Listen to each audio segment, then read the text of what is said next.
The city's starting a new process to plan for programs in arts and culture under Boston Creates. People throughout the city will have a chance to identify needs, opportunities, and resources for a 10-year plan. To tell us about the planning and some events already in the calendar is the Mayor's Chief of Arts and Culture, Julie Burros. Thank you very much for being with us, Julie. Thank you for having me. So why are the arts so important? We need a 10-year plan. Well, the arts are really part of our history, part of our identity, and I'd like for people to think about our arts and culture offerings as part of our infrastructure as a city, a necessary part of what happens here, part of the economy, part of what contributes to our well-being as a city.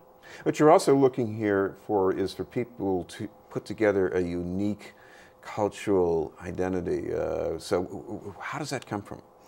Right, so Boston's never had a cultural plan, and this is one of the main ingredients that you need to be a municipal arts leader. One of Mayor Walsh's charges to me is to look at how can Boston become a municipal arts leader, and having a plan for how we can grow and make the most out of our arts assets and really fill in the gaps of what we're missing and make the most of what we have. We really need a plan to do that. There hasn't been a lot of government support of arts and culture in the past couple of decades, and the mayor really aims to grow those systems of support. I guess you want to be inclusive to the utmost about what people think of as arts and culture and assets too. Absolutely. It's one of the first questions we get is, how do you define culture? What do you include in arts and culture?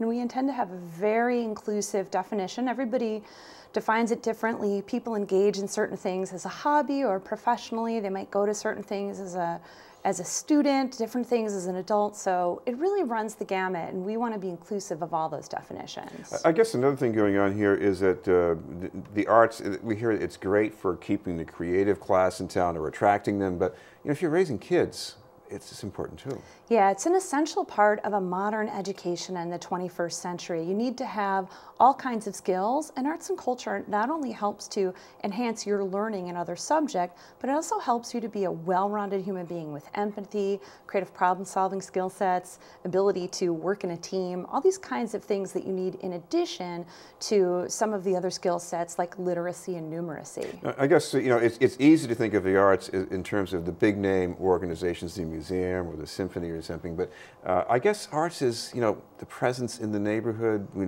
even quality of life in the neighborhood. Yeah, definitely. We have designed a very inclusive process for Boston Creates, the cultural plan effort, and we aim to engage in some cultural asset mapping and allow people to tell us what are the cultural assets in their neighborhood, and that'll help us define how people look at culture differently, find some of those hidden gems, and then it'll also produce an incredible data set that we aim to make an open data set so people can really understand what are the assets culturally in the city of Boston. Now an asset, it could be a youth program, could be that mural that you like in the corner. Absolutely. Could be a sculpture, could be the knitting circle, could be the regular poetry slam or your favorite band.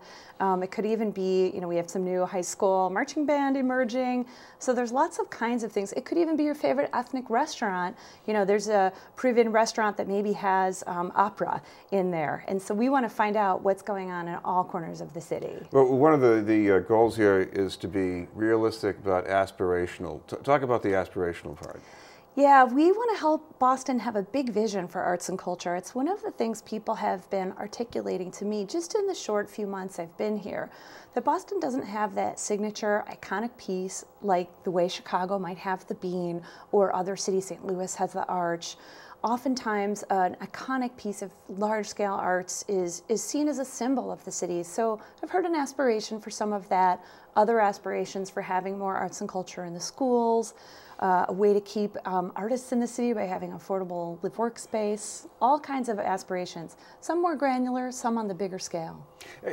You did a planning process like this a few years ago in Chicago. I would not think of Chicago as being overall a culturally deprived city, but how did this planning process make things better there? Yeah, one of the reasons why Chicago doesn't seem culturally deprived is that they actually had a cultural plan in '86, had a predecessor plan for the arts in 1966, and then followed up with a new plan to reflect the modern day realities, post-internet in 2012.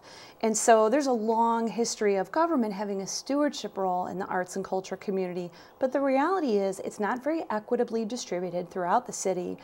And the point was to look at how could you really leverage the assets of arts and culture for the benefit of all the citizens, not just people who were lucky enough to live in a neighborhood that happened to be densely populated with arts assets. Well, I know you have some experts working on the plan. You've got a steering committee appointed by the mayor, but you also have some ways of engaging people in the neighborhood. So tell me how that's going to roll out. Yeah, that's correct. Right now we're asking people to sign up and be part of a community team, so they can go to bostoncreates.org and fill in a form and apply to be part of one of 16 neighborhood-based community teams who are going to be fanning out and deeply engaging over the summer, June, July, August, and September.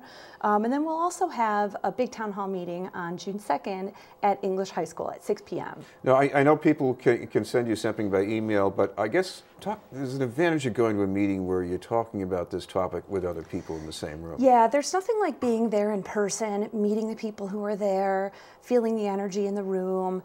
When you talk to other creative people about certain ideas, new solutions come forward. And then there's also a little bit of that magic of creating some cohesion and connections between people.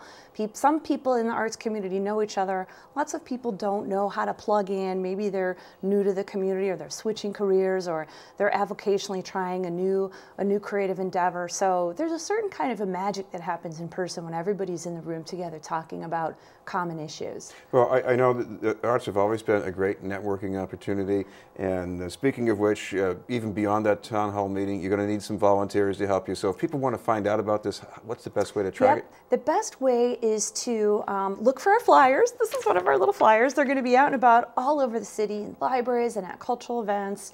And then also always on the web. We know not everybody is digital, but bostoncreates.org is going to be really the nerve center. Right now we've got a landing page. We're building out a full website. People can follow us on social media, a hashtag Boston Creates. We've got our Arts in Boston Facebook page, and we'll be starting on Instagram too. So lots of digital engagement. We'll have tons of meeting in person. People will read about it in the media. We'll link to this segment so people can continue to hear what's going on. Thank you very much for being with us. My pleasure. Thank you. Chief of Arts and Culture, Julie Burros. We'll have more news in just a moment.